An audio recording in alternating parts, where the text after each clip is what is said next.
ওইখানে যদি আমার বাচ্চা হইতো আমি এখন পর্যন্ত দাফন হইতে দিতাম না। ফাঁসি হইব না, কিচ্ছু হইব না। পাড়াইয়ে মারা উচিত। আমরা মধ্যে যুগে যেতে চাচ্ছি না, এই যুগে থেকে একটা অন্যায়ের বিচার হোক। এটা হইব না, এটা কিচ্ছু হইব না, ফাঁসি হইব না, কিচ্ছু হইব না। কেন হইব না, পাবলিকের হাতে দিয়ে দেব, এই আইন পাবলিকে যা করে করবো। ওইখানে যদি আমার বাচ্চা হইতো আমি এখন পর্যন্ত দাফন হইতে দিতাম না। বলতাম আগে ওর লাশ দাফন হবে, তারপরে আমার সন্তানের লাশ দাফন হবে। বডিতে কি আছে, রুহ তো আল্লাহ নিয়েই গেছে, তাই না? আমি দিতাম না। ওর বাপ মা কীভাবে দিছে আমি জানি না। আমার বাচ্চা হইলে আমি এখন ওর লাশ নিয়ে রাজপথে বসে থাকতাম, কারণ এই বিচার আমরা পাবো না। এটা বাংলাদেশের মানুষ বুঝে গেছে, কারণ পাইনি তো, এটা তো চলে আসছে। এখনো পর্যন্ত সরকার কোনো একটা ধর্ষককে ফাঁসি দিয়ে আমাদের জনগণকে দেখাইতে পারে না। তারা এই বিষয় দিয়ে 99ও না 100% ব্যর্থ, কারণ তারা পারে নাই আর পারবেও না। সরকার 10 দিনের কিভাবে রিমান্ড দিল, যেখানে ঈদের ছুটি পড়ে যাচ্ছে, তার মধ্যে আরও 2-3টা হয়ে গেল, বাচ্চাদের উপর নির্যাতন আরও 2-3টা হয়ে গেল।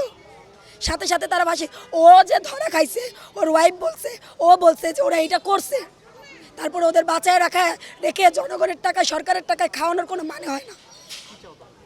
ফাঁসি চাই, সরকার বলে যে মধ্যযুগীয়তে আমরা নেই, প্রকাশ্যে ফাঁসি দেওয়া যাবে না। না না, আমাদের হাতে আমরা চাই, আমরা ওকে মারবো, যেই কাজ করছে আমরা মারবো। পরে আসি, সরকার বলে যে প্রকাশ্যে ফাঁসি দেওয়া যাবে না, প্রকাশ্যে ফাঁসি না দিক, ওরে অ্যাটলিস্ট ফাঁসি দিয়ে ওর চেহারাটা আমাদের দেখাক, যে ওরে আমরা মৃত্যুদণ্ড দিছি। আমরা মধ্যযুগে যেতে চাচ্ছি না, এই যুগে থেকে কিছু তো অল্প হলেও কিছু তো একটা অন্যায়ের বিচার হোক। এই যে বাচ্চার যে করুণ কাহিনীটা করছে, এটা কি সাধারণ পাবলিক কি মানুষ করছে সতর্ক? কারো একটা বাচ্চা নিয়ে বাইরানোর মতো কোনো আশৃঙ্খলা আছে কিনা? ওই আসিয়া হত্যার ঘটনায় তো দেখতেছেন যে আজ 2.5 বছর হয়ে গেল, কোনো কিচ্ছু হলো না।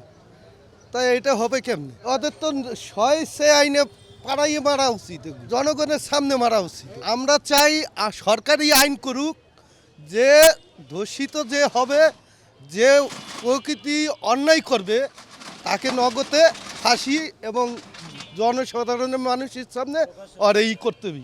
আমাদের তো ছোট ছোট বাচ্চা আছে, আমার নাতিন আছে, আমার মেয়ে বিয়ে দিয়ে দিয়েছে, আমার নাতিন আছে। এখন আমার নাতিনটা আমি কিভাবে করে চেপে রাখবো, কি করবো? এটা তো আমরা পাই না, কুল পাই না। বর্তমানে এরকম আইন করতে হবে যে শিশু হত্যার সাথে যে জড়িত থাকবে তার সাথে সাথে ফাঁসি হবে। যদি পাবলিকে ধরে হেলায় তাহলে তো মেরে ফেলাইলো, কথা।